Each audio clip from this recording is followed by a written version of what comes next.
All right, let's get right into it. The IRS has just dropped the official new retirement contribution limits for 2026. And if you're serious about your financial future, this is news you've got to hear. Today, we're going to break down exactly what these new inflation adjusted numbers mean for you and your wallet. So, here's the big question I know is on your mind. With everything going on in the economy, can you actually put away more money for retirement? Is there a real opportunity here? And the answer is a big, loud yes. The IRS is giving all of us more room to grow that nest egg. The official numbers are out, they're confirmed, so let's dive in and see exactly how you can take advantage of this. First up, let's talk about the workhorse of retirement savings. You know the one, your 401k. For most of us, this is the absolute foundation of our plan. And guess what? That foundation just got a whole lot stronger. Here it is. For 2026, the maximum you can sock away in your 401k is jumping up to $24,500. Now, that's a full $1,000 increase from 2025. This is your new baseline if you're under 50. And what's great is that when it comes to saving for retirement, getting older isn't a drawback at all. It's basically a superpower. This is where catch-up contributions come into play, and they are a huge deal. Okay. So, your total potential contribution really depends on your age. Let's walk through this. If you're under 50, you've got that new $24,500 limit. Solid. But once you hit 50, bam, you can add an extra $8,000 catch-up, bringing your total to $32,500. And here's where it gets really interesting. Thanks to the Secure 2.0 Act. If you are between 60 and 63, you get a brand new super catch-up of $11,250. You add that to the base limit, and you can put away an incredible $35,750 for the year. Wow. And look, this isn't just some minor little rule change. A recent survey found that more than half, 55% of savers who are eligible for this didn't even know this new, higher catch-up was coming. That just shows you how crucial it is to stay on top of these updates.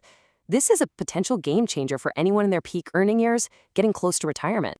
Okay, so that's the employer plan. Let's switch gears and talk about the savings you control directly, your individual retirement account, your IRA. As you can see right here, there's a really clear jump in what you can save. For 2026, the base IRA limit is climbing by $500, up to $7,500. And if you're 50 or older, your total potential IRA savings is now $8,600 for the year. Every extra bit really counts when you're looking at the long term. Now, when we talk about Roth IRAs specifically, there is a vital detail we've got to cover. See, it's not just about how much you can contribute, but whether your income even allows you to contribute in the first place. And that eligibility, well, it all comes down to a little thing called Modified Adjusted Gross Income, or MAGI. To put it simply, it's a specific calculation the IRS uses to see if you qualify for certain tax breaks. For what we're talking about today, it's the key that unlocks the door to a Roth IRA. So here they are, the new income thresholds for 2026. If you're a single filer and your MAGI is under $153,000, you're good to go for a full contribution. But if you make $168,000 or more, you can't contribute directly at all. That area in between, that's what they call the face-out range, where your allowed contribution gets reduced. For married folks filing jointly, that full contribution is yours if your MAGI is under $242,000. And the best news here is that these income limits went up, which means more people are going to be eligible to contribute in 2026. Finally, let's just quickly touch on one more incredibly powerful savings tool, the Health Savings Account, or HSA. People love this thing because of its unique triple tax advantage.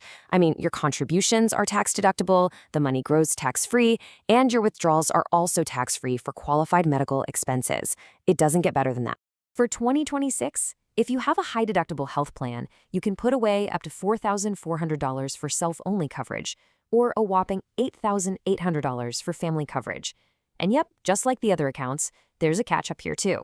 If you're 55 or older, you can throw another $1,000 on top of those limits. So, we have covered a lot of numbers. Now for the most important part, what do you actually do with all this information? Let's put it all together and talk about your next financial move. Okay, let's recap the highlights for 2026. Your 401k base limit is up to $24,500. There's that awesome new super catch-up for those of you aged 60 to 63. Your IRA limit is now $7,500, and more people are going to be eligible for a Roth IRA. So what's the single most important takeaway? It's simple. Log into your retirement account and adjust your automatic contributions for next year. Take advantage of these new, higher limits. And that brings us to the final question. And this one's for you. Knowing you can save more, knowing there are new opportunities on the table, what is the one single adjustment you are going to make to your savings plan to take full advantage of these new 2026 limits? Really think about it. Your future self is definitely going to thank you.